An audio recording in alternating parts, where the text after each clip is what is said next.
한국의 어떤 가정의 여집사님 얘기입니다. 믿음이 참 깊은 분이었습니다. 그런데 남편이 교회를 나오지 않는 분이었어요. 그래서 기도 제목이 남편 구원시켜 주세요. 하나님 앞에 그저 기도 제목이 그거였어요. 늘 기도하고 하나님께 매달리고 기도했던 어느 날 남편이 주일날 아침에 그러더래요. 여보, 당신 교회를 가는데 오늘 나도 가고 싶은데 가도 괜찮겠소? 그러더래요. 안 괜찮을 이유가 아니죠. 그래서 괜찮습니다 하고는 대답해 놓고 보니까 너무너무 흥분이 되고 하나님이 내 기도를 응답해 주셨구나 생각하니까 막 흥분이 되는 거였어요. 그래서 그냥 주일날 부산나게 서둘러서 주일 준비를 하고 남편과 함께 차를 타고 교회를 향했습니다. 교회를 향해서 남편이 운전하고 한참 가는데 가다가 마음속에 고민이 생겼어요. 교회 가면 남편이 처음으로 교회 가는데 목사님이 오늘 무슨 설교를 하실까 걱정이 됐고, 또 만나는 사람들이 어떻게 대할까, 인사는 어떻게 할까, 이런 것들이 좀 염려가 되는 그런 상황이었어요. 그리고 염려하다가 교회 도착했습니다. 교회 도착해는 보니까 가장 먼저 급하게 주보부터 딱 봤어요. 주보를 딱 보니까 그날 설교와 성경 본문이 딱 나왔어요. 그래서 성경 본문이 궁금해가지고 딱 보니까 창세기 5장이었습니다. 창세기 5장을 그래서 궁금해서 딱 펼쳐봤어요. 그랬더니 지루한 족보 얘기가 나오고 있어요. 누가 누구를 낳고 누가 죽고 낳고 죽고 낳고 죽고 그게 끝이에요. 그래서 이제 걱정이 되기 시작했어요. 남편이 처음 교회 나왔는데 오늘 목사님이 어떻게 설교를 하실까? 어떻게 설교를 하실까? 그 본문을 보니 똑같은 설교를 하시겠구나. 이래 하니 굉장히 마음이 좀 그랬어요. 그래가지고 예배 시간 내내 하나님께 기도를 했답니다. 성령님께 기도를 해서 성령님, 내 남편이 이렇게 왔는데 어떻게 하시렵니까? 성령께 의지하는 마음으로 계속 기도를 했습니다. 그리고는 기도가 끝나고 나니까 예배도 끝났어요. 예배 끝나고 나니까 다 인사하고 예배 끝나고 나오는데 남편이 그러더래요. 여보, 기왕이 교회 나왔으니까 등록해도 될까? 등록합시다. 그러더래요. 얼마나 놀란 일이에요. 등록합시다. 그러니까 안 할 이유가 없잖아요. 그래서 빨리 가서 등록 신청서를 내가지고 등록 그 카드를 다 적어서 등록을 했어요. 등록을 하고 집에 와보니까 꿈만 같았어요. 무슨 일이 일어났길래 남편이 저렇게 마음이 가려는 마음도, 그리고 가서 앉아있는 마음도, 내가 볼 때 설교는 특별한 설교도 아닌데 어떤 마음이 저렇게 됐을까 궁금했잖아요. 그래서 이제 남편의 밥을 짓고 다 데려가면서 밥상 앞에 남편 앞에 얘기를 했어요. 어떻게 된 거냐고, 무슨 마음으로 등록하게 마음을 먹었냐고. 그러니까 남편이 그러더래요.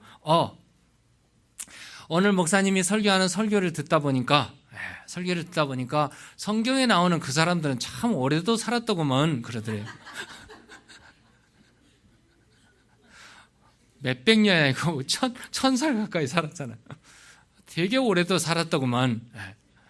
그런데 그렇게 오래 산 누가 낳고 누가 몇 살에 누구를 낳고 몇 년을 살고 죽었더라, 그 얘기를 끝났거든요. 근데 목사님이 죽었더라 계속 말씀을 하시는데, 목사님의 죽었더라는 얘기가 나에게는 너도 죽는다 이렇게 들리더래요. 너도 죽어. 그렇게 듣고 보니 나도 죽는다 생각해보니 자기가 죽음을 준비를 못했더래요. 나도 언젠가 죽을 텐데 어떻게 죽을 것인가. 곰곰이 생각해보니까 이렇게 살아서는 안 되겠다. 그래서 고쳐먹기로 하고 교회 등록해서 새롭게 죽음을 준비하고 새로운 인생을 살아봐야지. 그래서 등록하게 됐다고. 아멘.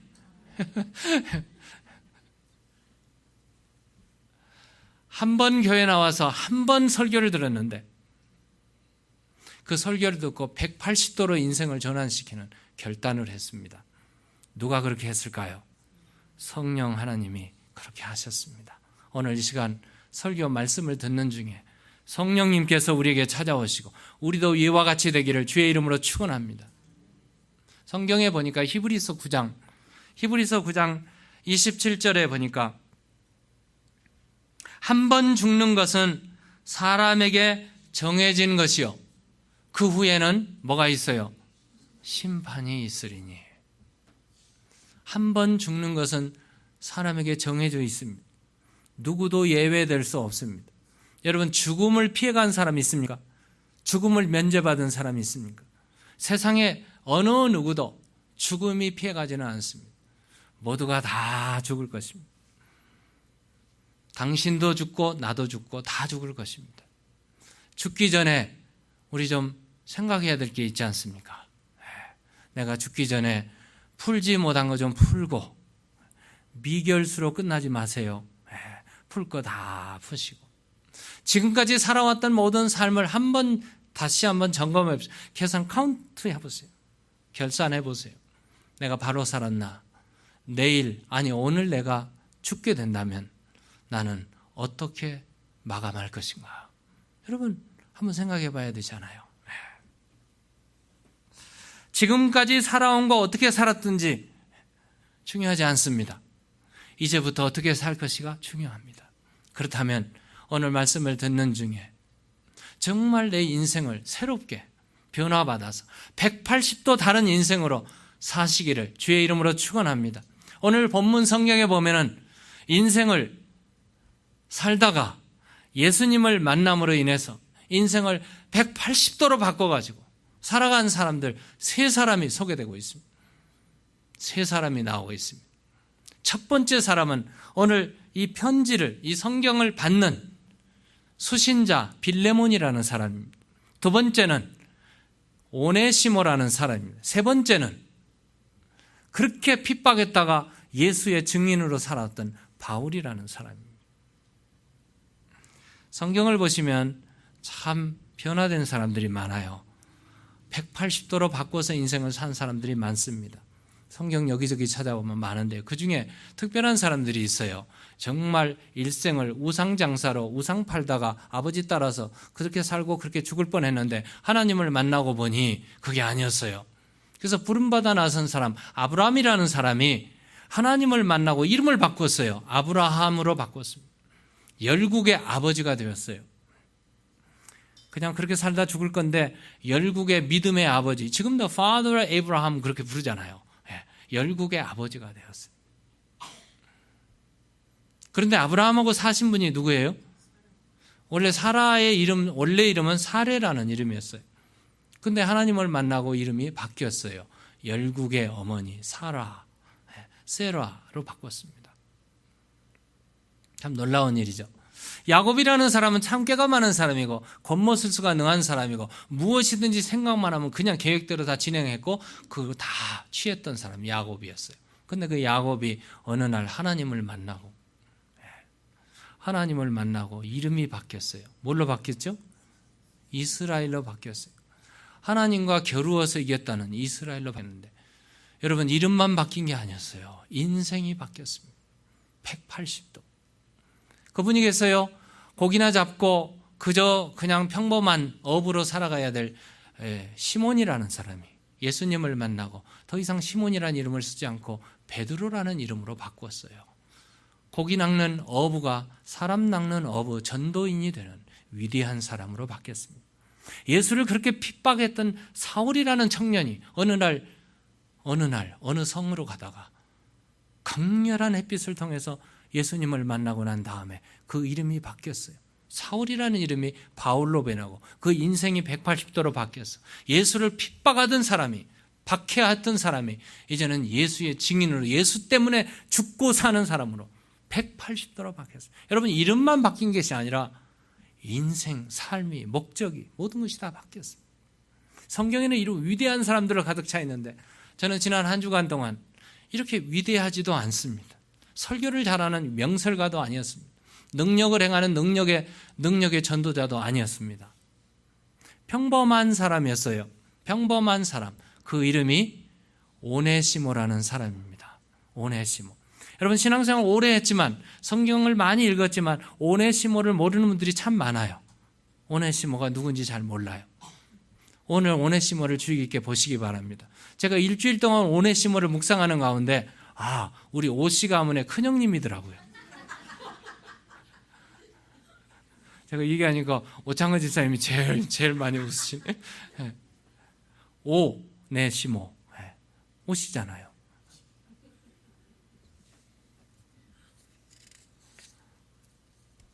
이렇게 평범한 사람을 오늘 여러분과 저에게 소개하고 싶은 이유가 있습니다.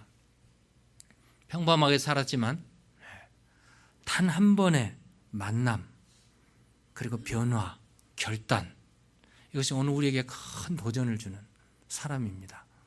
자, 그래서 오네시모를 소개하고 싶습니다.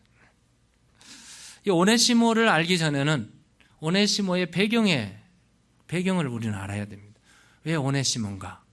그래서 오네시모를 알기 전에 잠깐 오네시모의 주위 환경에 일어났던 일들을 잠깐 소개하고자 합니다. 오네시모를 알기 전에는 먼저 알아야 될 사람은 바울이고요. 먼저 알아야 될 것이 골로새 지역이고요. 골로새 교회입니다. 그리고 골로새 교회의 중심 인물인 빌레몬이라는 사람입니다.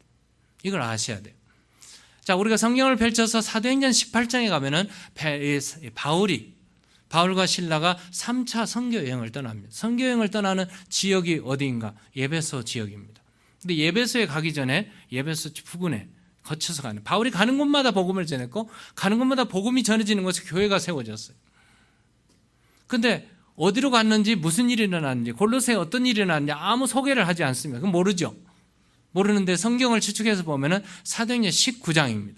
19장에 보면은 1절에 아볼로가 고린도에 있을 때, 바울이 고린도에서 이제 있다가 거기서 피신해서 빠져나옵니다. 어디로 나오는가? 바울이 윗지방으로 다녀 예베소에 와서 어떤 제자를 만나. 예베소에 오기 전에 어디를 거쳤어요? 윗지방입니다. 그러면 여러분 로케이션을 따져보면 예베소에 가기 전에 반드시 윗지방을 거쳐서 거쳐야 되는 곳이 어딘가?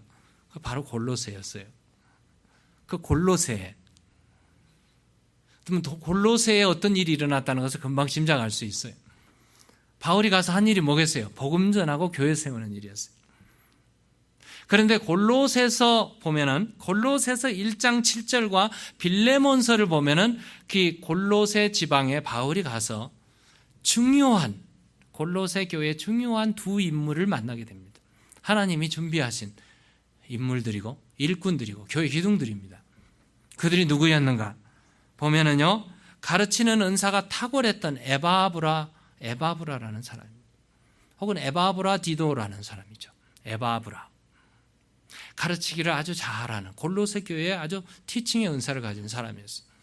그리고 골로새 교회를 세우고 든든히 받쳐줬던 인물, 누구죠? 빌레몬을 만났어요.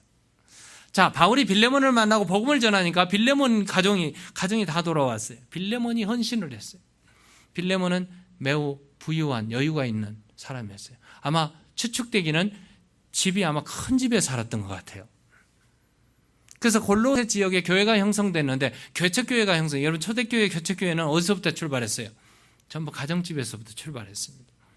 그럼 빌레몬이 복음을 받고 예수를 믿게 됐고, 골로새 교회가 형성되는데 어디 모일 곳이 없어요.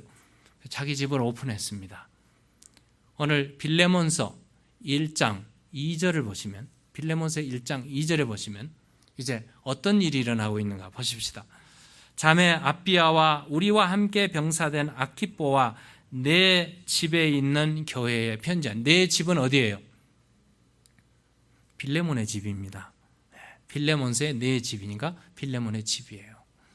빌레몬이 복음을 받고 헌신하고 교회가 형성됐는데 그 교회가 자기 집에서 출발한 거예요. 그럼 빌레몬은 교회의 중심 인물이요, 교회를 후원하는 사람이었어요. 그뿐이겠어요? 오늘 빌레몬서 4절부터 7절까지 보면은 빌레몬은 믿음의 사람이었습니다. 믿음이 출중한 사람이었고 성도들을 사랑으로 감싸는 그런 사람이었습니다. 그리고 그 소문이 지역에 넘치고 바울에게 들려와요. 그래서 바울이 기쁘다고 그랬어요. 참 놀라운 일이죠. 자, 이 빌레몬의 집에, 부잣집에 오네시모는 누구였을까? 오네시모는 종이었습니다. 노예였습니다. 빌레몬의 집에 노예였던 이 오네시모가 어느 날 도저히 종살이를 못하겠던가 봐요. 그래가지고 종을 때려치우고 도망가 버렸습니다. 어디까지 도망갔는가? 로마까지 도망갔어요. 로마로 도망가가지고 로마에서 무슨 잘못 일을 행해서 감옥에 갔습니다. 그리고 감옥에는 누가 있었는가? 복음 전하다가 감옥에 갇힌 바울이 있었어요. 감옥에서 두 사람이 만났습니다. 이게 바로 오네시모였어요. 도망병 도적이었던 오네시모가 감옥에 와서 바울을 만났고 바울을 통해서 누구를 만났어요? 예수님을 만나게 됐어요. 그리고 사람이 변했습니다. 결단을 하고 180도로 인생이 바뀌었어요. 그 바뀌어진 인생 오네시모를 향해서 바울이 그렇게 사랑했던 빌레몬, 바울의 후배요, 바울로 통해서 복음을 받고 사랑을 받던 하나님의 아들 빌레몬, 빌레몬은 부자예요. 다시 오네시모를 안 보내도 되는데 보내야 되었어요. 왜? 하나님의 일을 하는 사람이 풀어야 되잖아요. 그래서 오네시모를 빌레몬에게 보내면서 부탁의 편지를, 눈물 어린 부탁, 용서해다오. 눈물 어린 편지가 바로 이 빌레몬서입니다. 자, 왜 용서해야 될까? 그리고 그동안 어떤 일이 일어났을까? 오네시모에 이제 다시 돌아오시기 바랍니다. 오네시모가 도대체 어떤 사람일까? 오늘 본문 10절을 한번 보십시다. 10절 다 같이 읽겠습니다. 시작. 갇힌 중에서 낳은 아들 오네시모를 위하여 내게 간구하노라. 갇힌 중에서 낳은 누구예요? 오네시모는 원래 종이었습니다. 근데 지금 바울을 만나고 예수님을 만난 다음에 뭘로 변했어요? 아들로 변했어요. 종이 아들이 됐다면 180도 바뀐 거잖아요. 신분이 바뀌었어요. 인생이 바뀌었어요. 목표가 바뀌었어요. 다 바뀌었습니다. 원래 오네시모는 빌레몬 집의 노예였습니다. 여러분, 종이 되고 노예가 되는 케이스가 한두 가지가 있어요. 그 당시에 로마 시대에 전쟁에 패전하면 패전된 그 나라에 살고 있는 모든 사람들은 다 포로로 잡아옵니다. 그리고 뭐를 시켰어요? 노역을 시키는 노예가 됐습니다. 자유가 없습니다. 노예는 인격이 없어요. 사람이 아니고 물건과 같이 취급됐어요. 돈을 주고 파는 노예 시장이 있었고 돈을 주고 사와서 레이버, 이 월킹을 하는 일에 썼어요. 그뿐이겠어요? 또 살다가 너무 돈이 없어가지고 자신을 노예로 파는 경우도 있었어요. 오네시모는 어떤 상황인지 모르지만 하여튼 노예였고 종이었습니다. 자유가 없습니다. 잘못을 하면 이제 법정에 조지문을 받아가지고 처분이 되는데 노예는 그런 것도 없어요. 권리가 없어요. 주인이 어떻게 처분하건 상관없이 죽이건 살리건 주인의 손에 달려 있습니다. 이렇게 살아가야 돼요. 결혼도 하기는 하는데 주인이 허락해야 결혼을 해요. 주인이 허락 안 하면 결혼할 수가 없어요. 그리고 결혼해서 애를 낳으면 어떻게 되는가? 애가 자기 애가 아니고 주인의 애입니다. 왜? 종이잖아요. 이렇게 살았어요. 이렇게 살고 있던 오네시모가 도저히 종으로 살 수가 없었어요. 그래가지고 종살이를 때려치우고, 성경에 때려치웠다는 말은 없습니다. 요즘 말이에요. 종살이 때려치우고 도망가 버리고 말았어요. 어디로? 로마까지. 골로새는 예베소 지역인데 예베소에서 로마까지는 아마 마일리지로 따지면 거의 2000마일 가까이 될 거예요. 비행기를 타도 한참 가야 돼요. 몇 시간을 가야 되는 그런 거리입니다. 그러니까 아마 주인을 빠져나와가지고 아무도 모르는 곳에 갔던 거예요. 근데 거기 살다가 무슨 이유가 됐는지 잡혔어요. 잡혀가지고 감옥에 갔는데 감옥에서 바울을 만난 거예요. 그리고 인생이 바뀌었어요. 바울은 오네시모를 이렇게 부르고 있습니다. 그는 감옥에서 갇힌 자 중에 낳은, 그러니까 감옥에서 낳은 내 아들이라. He's my son. son이라고, 아들이라고 부르고 있어요. 그뿐이겠어요? 오늘 본문 11절에 보시면 그가 전에는 내게 이 빌레몬에게 무익하였으나 이제는 나와 내게 유익한 존재다. 그렇게 말하고 있어요. 그분이겠어요? 12절에 보면은 그는 나의 신복이라. 그렇게 말해요. 신복이라는 말 영어로 봤더니 He is my heart. 나의 heart. 사람이 중요한 것이 뭐예요? heart잖아요. 오네시모는 나의 중심, 신복이라. 그뿐이 아니라 16절에 보면은요, 나와 있네요. 16절에 보면은 그는 사랑받는 형제라. 그렇게 부르고 있습니다. 오네시모는 신분도 바뀌고 인생도 바뀌고 다 바뀌었는데 180도로 바뀌었는데 종에서 아들로 바뀌었습니다. 그뿐이겠어요? 오늘 다시 11절로 돌아가면 11절에 이렇게 말해요. 한번 같이 읽겠습니다. 시작. 그가 전에는 내게 무익하였으나 이제는 나와 내게 유익함으로. 어떻게 바뀌었냐면은 무익한 존재가 유익한 사람으로 바뀌었습니다. 무익한 존재였습니다. 노예였습니다. 인격도 없는 사람이었습니다. 정말 형편없는 사람이었어요. 상품과 같은 사람이었어요. 쓸모없는 사람이었습니다. 그런데 그가 주인의 재산, 돈을 훔쳤어요. 그럼 뭐예요? 도적이 되었어요. 그리고 어디로 갔어요? 도망갔어요. 그럼 뭐예요? 도망자였어요. 요즘으로 말하면 퓨지티브란 말이에요. 도망병이 됐습니다. 사회에, 가정에 해를 끼치는 아주 무익한 사람이었어요. 있어서는 안 되는 사람이었습니다. 아주 구차한 인생을 살았습니다. 그런 사람이 감옥이었지만 바울을 만나고 예수님을 만나고 어떻게 됐는가? 유익한 존재로 변했습니다. 있어서는 안 되는 사람이 없어서는 안 되는 사람으로 됐다는 말이에요. 우리가 예수 믿으면 이렇게 된단 말이에요. 우리가 예수 믿으면 죄의 종이었던 우리가 하나님의 의의 아들이 된 줄로 믿습니다. 세상에 참 못된 짓은 다 하고 살았던 우리가 이제 예수 믿고 나서는 세상에 유익한 존재로 된 줄로 믿습니다.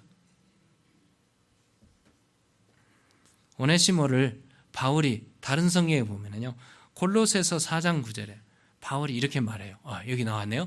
신실하고 사랑받는 형제 오네시모. 오네시모가 뭐예요?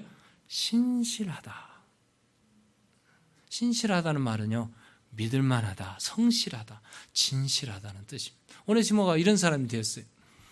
과거에는 도둑이나 하고 사기치고 그런 사람이었는데 이렇게 변했어요. 그리고 사랑을 받는 형제, 사랑받는 존재가 됐어요. 교회에서나 가정에서나 직장에서나 믿을 만한 사람이 됐다는 겁니다. 요즘에 세상에서는 세 종류의 사람으로 구분을 하더라고요.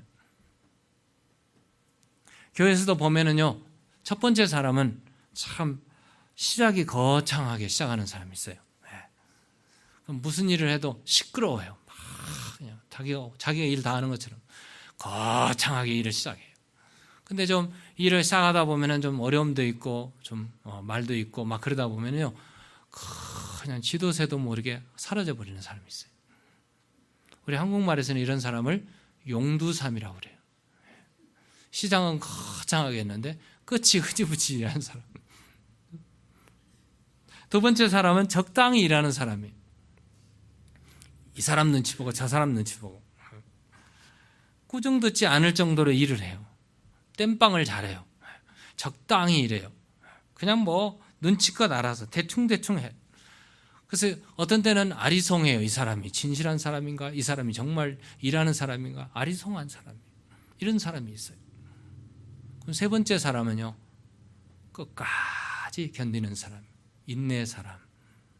있는 거 없는 것 같은데 있어요. 정말 아무것도 드러나지 않은데 뭔가 하고 있는 사람이에요. 누가 봐도 성실해요. 진실해요. 믿을만해요. 이 사람입니다. 그가 누구였는가? 오네시모였습니다. 오네시모가 바로 그런 사람이었어요. 믿을만하다. 신실한 사랑받는 형제 오네시모. 신실한 사람이었습니다. 예수 믿게 되면 다 이런 사람이 됩니다. 그분이 계세요. 오네시모는, 여러분, 친구가 정말 좋은 친구는 어떤 친구예요? 어려울 때 함께하는 친구입니다. 그게 좋은 친구죠. 오늘 성경에 보면은요, 13절에 보면은, 13절에 그를 내게 머물러 있게 하여 내 복음을 위하여 갇힌 중에서 내 대신 나를 섬기게 하고자 하나. 그럼 바울이 지금 감옥에 있는데 감옥에 누가 같이 있어요? 오네시모가 같이 있었어요. 여러분, 감옥에 같이 있나 누가 알아줍니까? 안 알아줍니다. 근데 알아준 거 알아준 거 상관없이 그분을 통해서 예수를 만났어요. 그분을 섬기고 그분과 함께 있어요. 바울이 건강한 사람이 아니잖아요. 지병이 있는 사람이죠. 감옥에서 언제 죽을지 몰라요. 참 나이가 많은 사람이에요. 어느 누구도 돌볼 필요도 없는 사람인데 오네시모는 함께 있었고 바울을 돌보고 있었어요. 어려울 때 함께하는 사람, 꼭 유익한 사람이야. 필요한 존재란 말이에요. 오네시모가 바로 이런 사람이었습니다. 마지막으로 오네시모는 용서받지 못할 사람이었어요. 그런데 지금은 용서받아야 되는 사람이었습니다. 이렇게 표현했어요.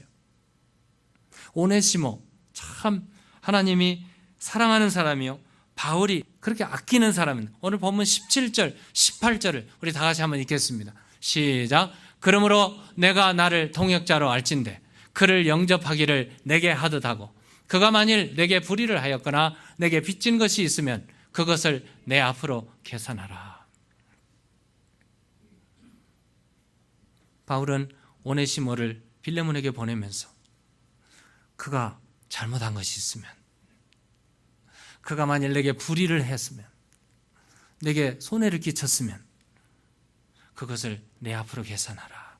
그리고 그를 나처럼 선대하고 영접하라. 그렇게 부탁을 했는데 사실 빌레몬의 입장에서는 매우 어려운 부탁이었습니다. 그렇잖아요. 빌레몬이 지금 자기 재산, 돈을 훔쳐가지고 도망가버린 그 종놈이 지금 찾아온단 말이에요. 근데 지금 그를 받아라고 그랬는데 편지에 보니까 형제처럼 받아라. 아니, 더 나아가서는 바울, 자기의 스승인 바울처럼 영접하라고 그러고 있어요. 다른 종들도 있고 이웃도 다 보고 있고 돈을 훔쳐서 도망가버린 노예가 돌아왔는데 그를 자기 스승처럼 환대하고 받으라 하니 지금 이 빌레몬에게는 굉장히 어려운 일이요. 숙제예요, 숙제. 이 문제를 풀어야 돼요. 그런 숙제였습니다. 근데 왜 바울이 빌레몬에게 그런 부탁을 하고 있을까? 불가능한 일을 부탁하고 있는 거거든요. 여러분, 왜 이런 일을 우리에게 하나님이 하라면 여러분 어떻게 하시겠어요? 지금 용서받지 못하는 죄인이에요. 용서받을 수 없고 어느 누구도 주대 지도세도 없이 없애버려도 아무 말할 사람이 없는 오네시모를 형제처럼 받아야 되는 이 숙제를 안고 빌레몬이 잠을 잤을까요? 잠자지 못했을 거예요. 어려웠을 겁니다. 그런데 이것을 지금 바울이 왜 이렇게 하라고 하고 있을까? 저는 분명한 목적이 있다고 보여집니다. 바울이 그렇게 한 이유가 있어요. 왜? 빌레몬은 골로새 교회의 중심 인물입니다. 교회를 세운 자요, 교회의 주도적인 역할은 지도자 역할을 하는 중심 인물이었어요. 교회 일을 지도적으로 하는 사람이 용서하지 못한다면 어떻게 될까요? 하나님의 일을 할 수 없어요. 그래서 지금 오네시모에서 빌레몬으로 지금 옮겨지고 있어요. 시선이. 빌레몬은 용서해야 된다. 이게 바울의 목적이었습니다. 오네시모를 보내서 잃어버렸던 종을, 이게 바울의 입장에서는 계산을 다 하고 오네시모를 다시 사용해야 되겠다 이런 의미도 있지만 빌레몬의 입장에서는 이 문제 숙제를 풀어야 했어요. 여러분, 성숙한 신앙을 가진 사람은 용서할 줄 아는 사람입니다. 어떠한 사람도 용서할 줄 아는 사람, 이 사람이 성숙한 사람입니다. 성숙한 사람입니다. 빌레몬이 헌신적으로 중심적으로 교회의 일을 하는 사람이었어요. 그래서 바울이 지금 오네시모를 보내는데 첫 번째는 문제를 해결하기 위해서 보냈지만 어떤 면에서 보면 오네시모, 당신도 예수님으로부터 용서받은 사람, 용서받았으니 용서하시오, 이런